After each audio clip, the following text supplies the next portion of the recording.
basically they put somebody in a box, leave them there for several years, and then release them into the wild. Like, what do you think's going to happen? You're putting them away for 20 years and just pissing them off. Because there's no differentiation between whether you violated some kind of EPA regulation and whether you murdered somebody. You go to the same place. The system, the way it is such that your punishment does not end when your prison sentence is over. Or is the goal to just beat people up and throw them in a hole? Because if it's the latter, okay, we're doing everything right.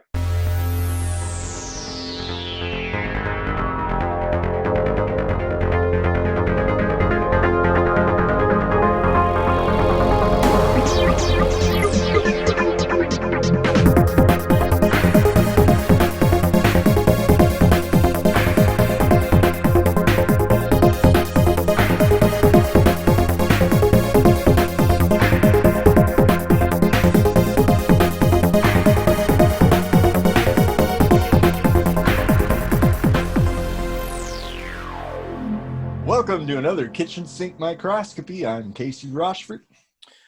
And I'm Eric Rosenblatt. And don't forget that we write our own music, and it's going to be at the end of the show. So stick around so you can hear something new.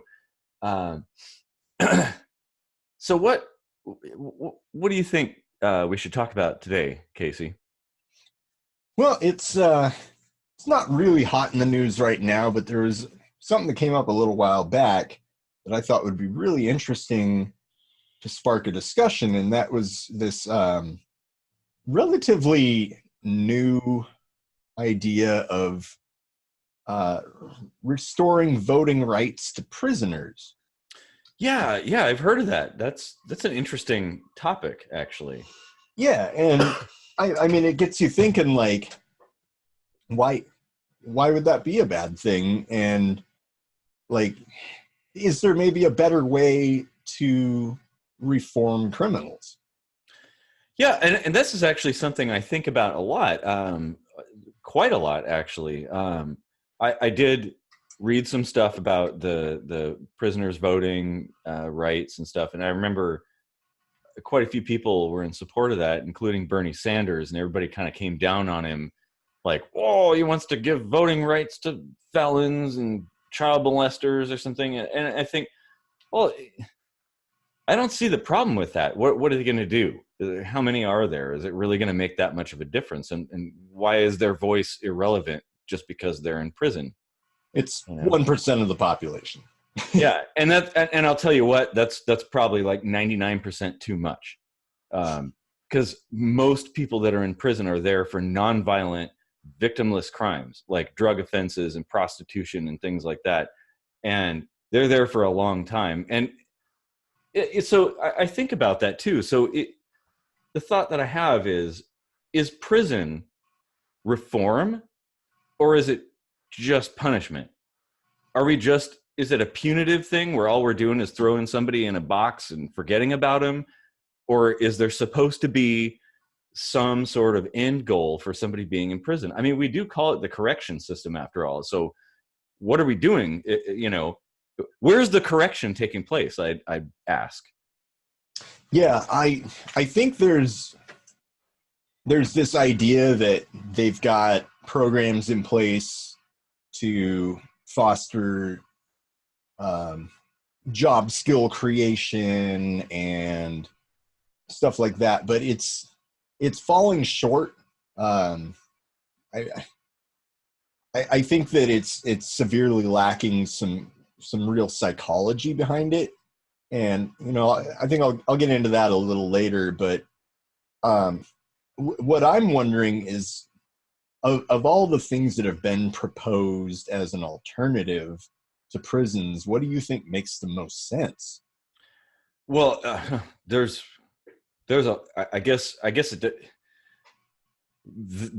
quite a few things. I can't really point to each one right now, but I guess the idea of like house arrest or work release and stuff like that, but it seems awfully hard to enforce stuff like that, doesn't it? Yeah, and there's also a huge amount of cost and staffing and stuff involved. And I mean, considering the vast bulk of people in prison are there for essentially, I mean, we've discussed the drug war and prostitution, that maybe these things should not be criminalized. Yeah, and They're I think for the sake of brevity, we should just refer people to those episodes, and suffice it to say that we think, you know, we're on the same page that those really shouldn't be criminalized, and that would be a huge help.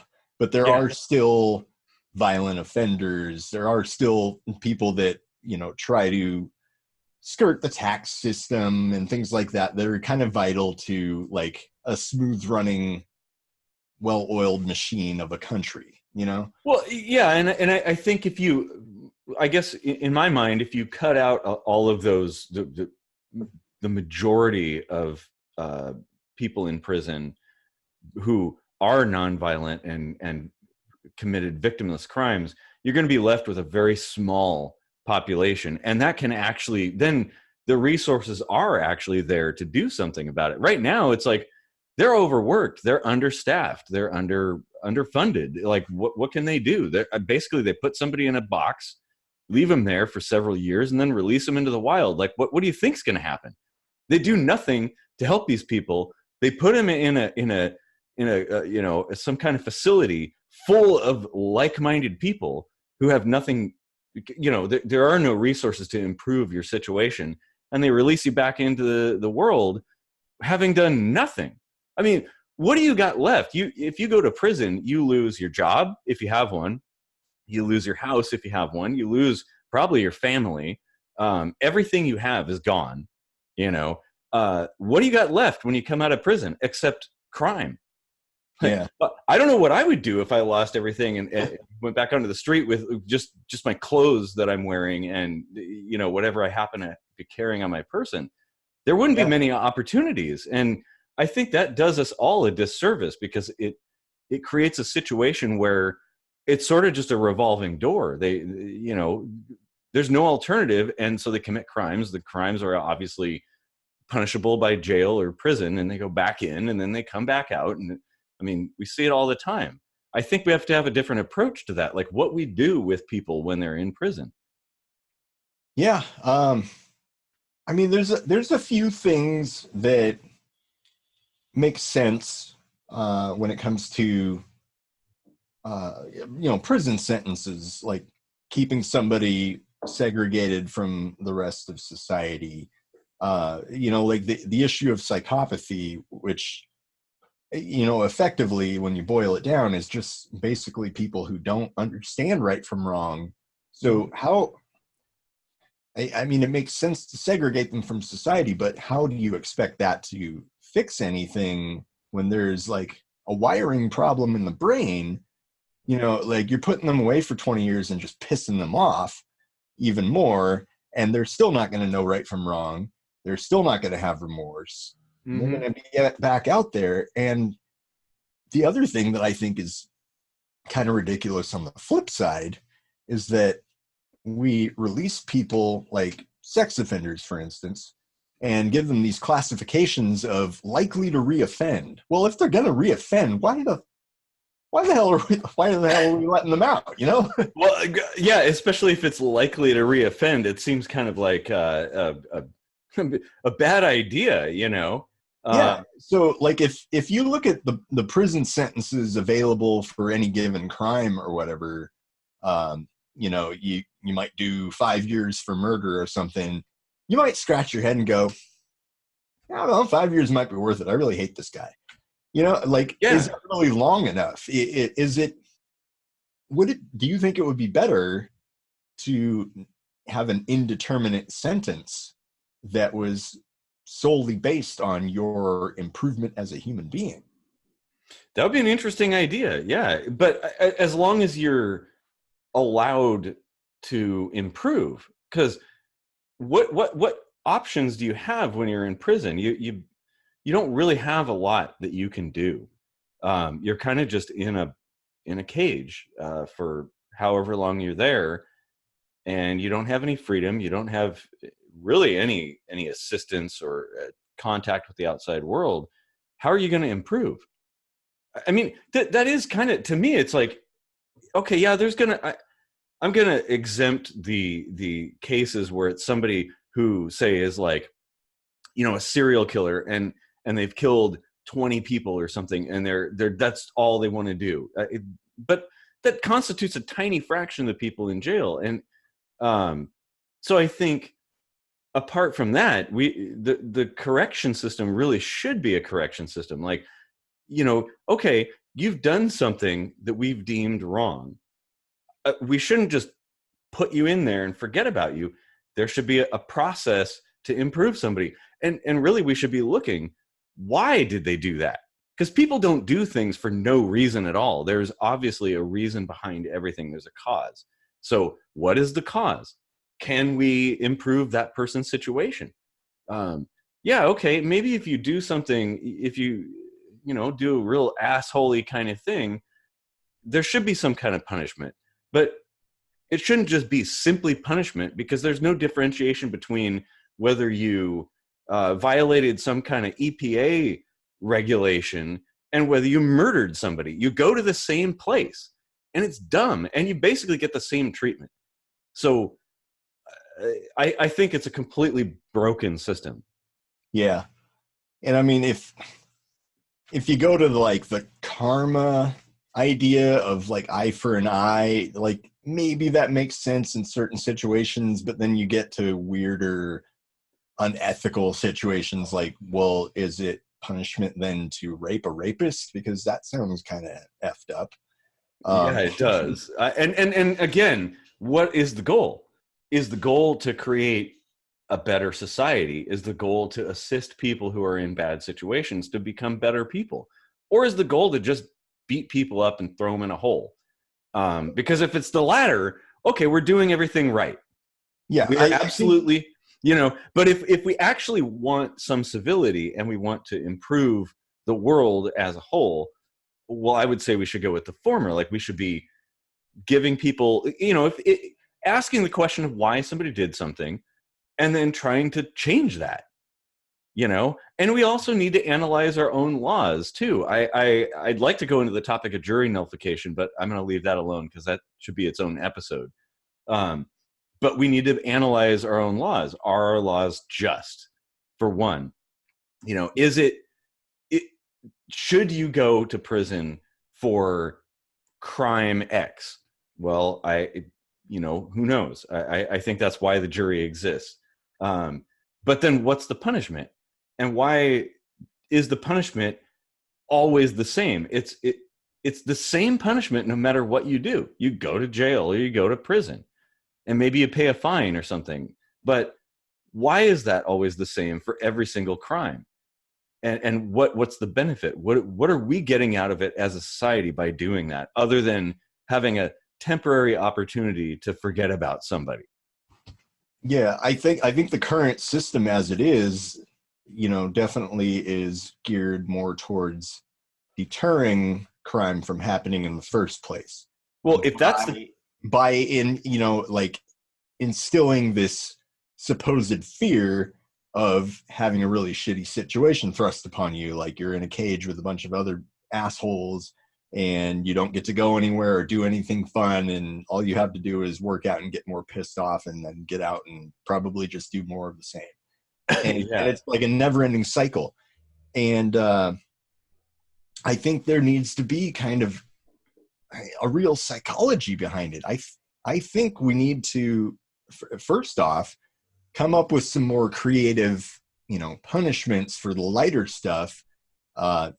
Totally get rid of drugs and prostitution and all those victimless crimes, and and try to pare down the prison population for starters. But when it comes to people that are likely to reoffend, that needs to be fixed. And the only way you're going to fix that is by some kind of behavioral conditioning. Well, right? Yeah, I don't know if I would go so far as conditioning. I mean, maybe in some situations, but a lot of times people do things because of their circumstances, whatever socioeconomic circumstances or whatever. family stuff. They do things for a lot of different reasons. And I think never in the judicial system is the question ever asked, why did somebody choose to do this? It's just like, well, you've committed a crime and off to jail you go. And I think that's absolutely the wrong way to approach it. Now, if this were the Middle Ages, yeah, okay, I would say fine. But I think we are a technologically advanced, civilized society. We can go, we can look at it from a different approach, because our goal really is to improve the situation, like even for the criminal. And by doing so, the thing is, if you improve the situation for the person who committed that crime and make them a better person or assist them to be a better person, well, that benefits society as a whole. Like, say there's a murderer or something. Well, the last thing you want is for them to kill another person. But if you drop them into jail and release them after however many years, well, you haven't done anything. They might kill somebody again.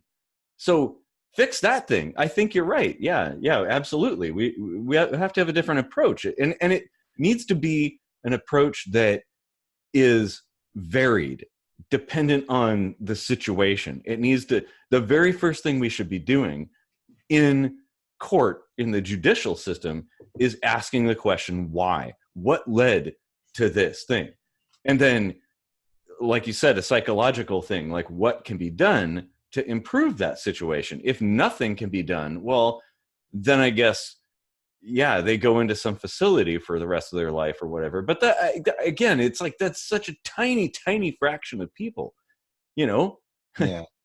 And this is something I think we might actually disagree on, but I really think a huge part of this is we need to do away with privatized prisons. Like, there is a huge problem in that. Well, okay. Well, the problems I see with it are that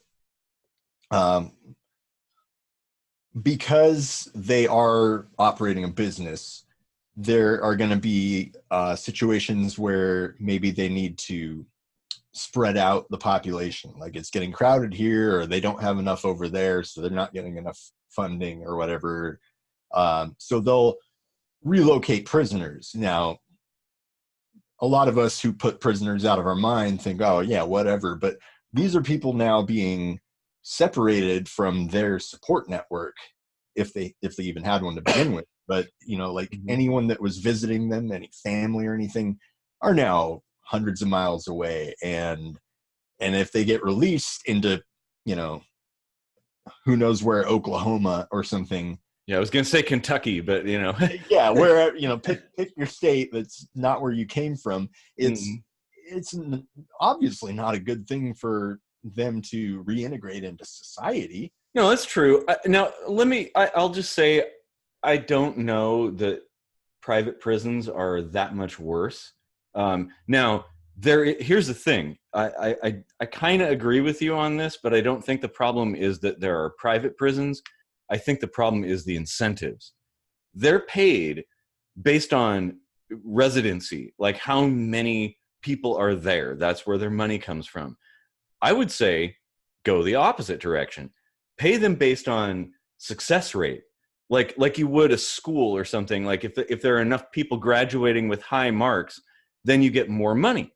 So you have to shift the incentives from just collect as many prisoners as you can, to how many prisoners come out of the system a better person. And that would totally change the incentives. And I think then private prisons would be actually really awesome at that point. Okay, I could be on board with that, because, you know, the other thing I was going to say about it is that there's an element of greed behind this. Sure, but capitalize on that greed. Say, you know, of course they want to make money, but make it do us some good at the same time. Like, oh yeah, you get more money if the prisoners that come out are better people. Like, you know, if they're more educated, or you've given them a bunch of extra skills, or they've improved, or can pass some kind of test, whatever that test might be. I don't know. Just like the philosophy of a doctor should only be paid if you're still well. Yeah, exactly. I think that's a great way to do it, because it's based on success, not on, you know, just going through the motions. Yeah. And I think there are positives in the outcomes of private prisons. Like they have like slightly better success rates with people like reintegrating into society, because I think they have better programs in place for that. Mhm. But there's no excuse for us to not have that in a public funded system. And the reason I think that really no one should have a problem with paying taxes for prisons is because it's a societal problem that everyone stands to benefit from. And nobody wants crime, no, that's true. affecting their life. And so I think anyone would be happy to take a few cents out of their check to make sure that prisons are optimally running, and they're not optimally running. Well, I have slightly digressing views on that, but that's probably something we can discuss in a different episode. But yeah, you're right. You're absolutely correct. And I think one advantage of the private prisons is it's not a monolithic system.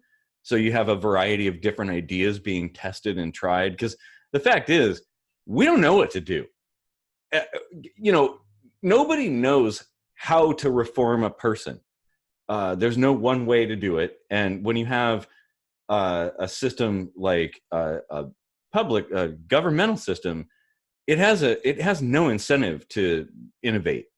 It's sort of like, okay, well, we're getting money no matter what, and a private prison might actually have an incentive, especially if you shift that to better successes. Then you're going to get some cool new ideas in there.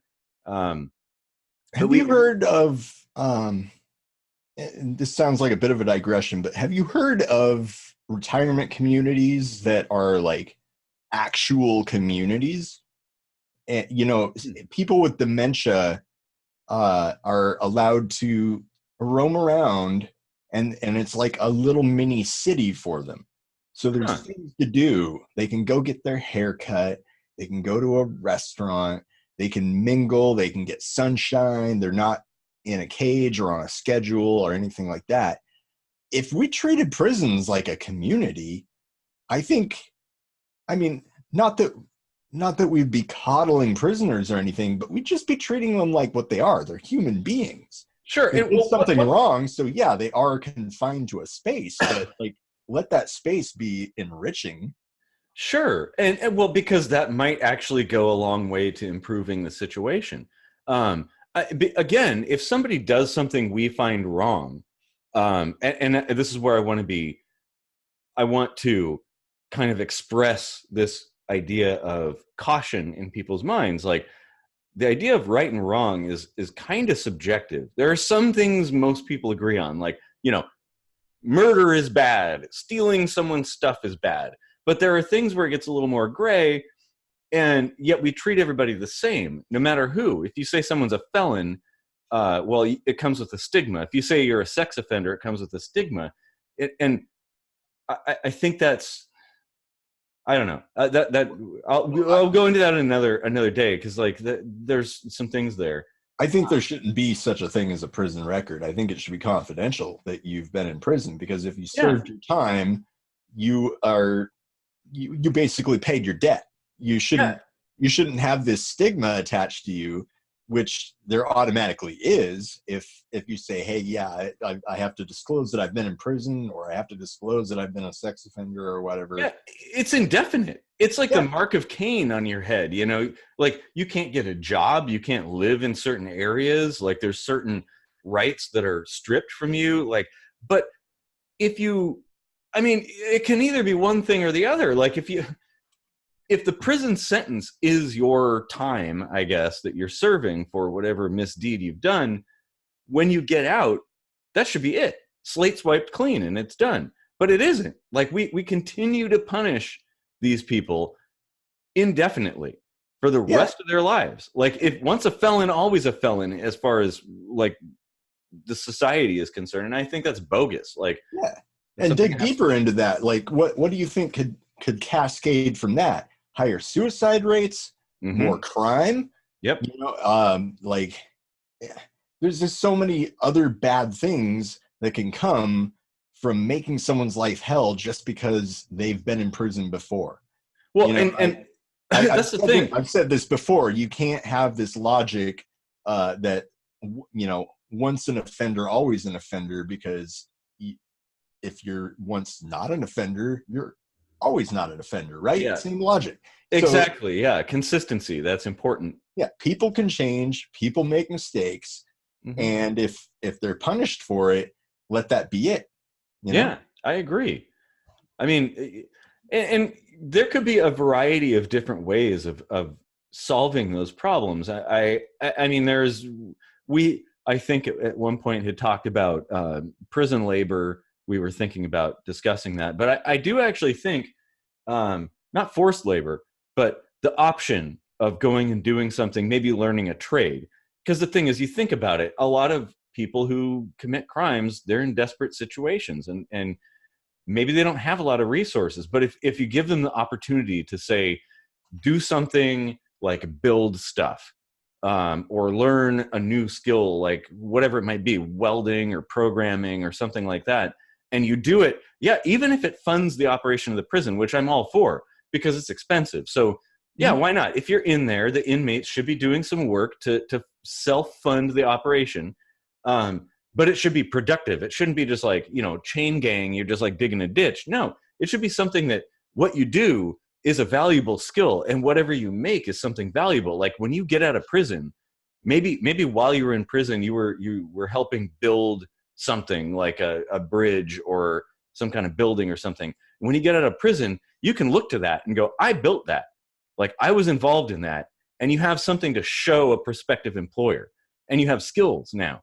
And that's really what it should be. It's not like stamping license plates, just pulling a lever. No, the whole point, like if that is the thing that brought somebody there, a lower socioeconomic status or something like that, they didn't have any career opportunities, then use that opportunity to give them a skill and have the prison recoup some of the cost at the same time. And it's a win-win situation. It's funding the person being there. The person comes out, and now they have something cool. Like I don't know why we're not doing that. It just blows my mind. I'll take that a step further. I think that it should be mandatory that you work, but you get to choose from a lot of different stuff. I think we should be insourcing a lot of the stuff that we outsource to other countries, because you don't have to give them US dollars. You can have like a virtual currency that's set with such a ratio that they don't have the same inflation crap that we have going on the outside. They can actually make a decent living. Everybody makes the same thing for however much hours they put in, and they pay rent, and they pay for food and stuff, and they have to learn how to save money, because if they need medical, they're going to have to pay for that. But it should all be these jobs that we're sending overseas. And if we did it this way, all we're funneling in is electricity and food, and they're doing a lot more work than that. And they're building skills, even call center stuff for people that are unable to do physical labor. You can have all kinds of stuff for them to do that's benefiting society, that's teaching them responsibility, it's teaching them budgeting, it's teaching them things that might have contributed to getting them there in the first place. Exactly. Well, that's a brilliant idea. I really like that. And you're talking about budgeting. What if this virtual currency that they have internally could, when they complete their sentence, be converted in some way to actual money that they could use to restart their life when they got out? Exactly. Yeah. Yes, because that's only fair, right? Like you've got to have a runway. Yeah. You can't just plop out onto the street and be like, well, I have skill, but I have nowhere to stay tonight. I have no permanent address. I have no transportation. You hand somebody a skill, that's not enough. They've got to have a little push. Well, because the thing is, when you went to prison, you probably lost everything. Yep. So chances are wherever you lived is gone now and occupied by somebody else. Your wife's gone, your kids are gone, probably all this stuff, whatever, any savings you had, any property you had is all gone. So the only, I mean, if you throw somebody back out into the world like that, they have nothing except crime. So give them an opportunity. Because the thing is, again, it goes back to this idea. What are we hoping to accomplish? If we hope to accomplish putting somebody in a pit and just leaving him there, then carry on. We're doing a good job of that. But if we hope to like make for a better society and improve everybody's lot in life, like, okay, well, we got to change things. And yeah, that's a great idea. I like it. Yeah, I mean, the system, the way it is such that your punishment does not end when your prison sentence is over. No. And even beyond that, I think there needs to be like this societal healthy competition. I think there needs to be incentives built in to this community idea. I think you need to have not only Bernie Sanders' idea of like voting for national issues. That's great. I'm all for that. Yeah. They should have voting in the community of the prison. They should have elected leaders who represent the issues that the prisoners are facing. And that's an interesting idea.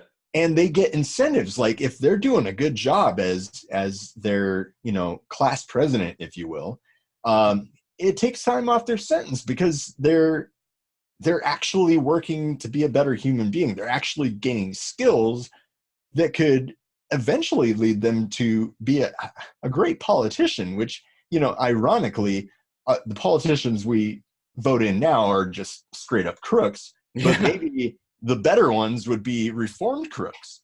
That's, well, yeah, that's a good idea. That's really, really interesting. And I do like the idea of there being some kind of internal representation because there is none with the current system, and who better to understand the inner workings? They have riots. Yeah, and yeah, exactly. But we have this system that it's like basically a one size fits all kind of thing. And because they're gone for a while, we think, oh, it's working. And then we wonder why the prison population continues to rise, why it is that it's getting more expensive, and why we have the largest prison population in the world. That should tell you something. I think it's not working. Like what you were saying earlier about it disincentivizing people from committing crimes, clearly not. If we have that many people in prison, it's obviously not changing anything. And I think we all know the definition of insanity. Yep, exactly. Yeah, is doing something over and over again and expecting different results. Yep, that's not working for us. No, totally not. Man, wow, there's a lot of different directions we can go in this. Like I think we've got like a pretty good foundation of some ideas. So I'd really like to hear what the viewers have to say about these ideas, because I don't think they're expressed very often. People never really look at this particular angle.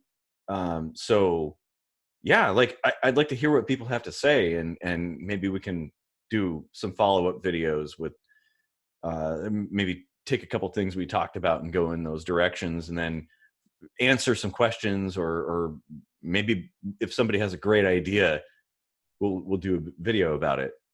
Yeah, I mean, we already touched on some stuff that's kind of related, like, the prison labor itself, or jury nullification, or, all that stuff could easily be episodes in their own right. So, yeah, definitely. If anyone has any ideas, bring them forward, and definitely, enjoy the music on the way out, and don't forget to like and subscribe and share, and follow us on social media and all that good stuff.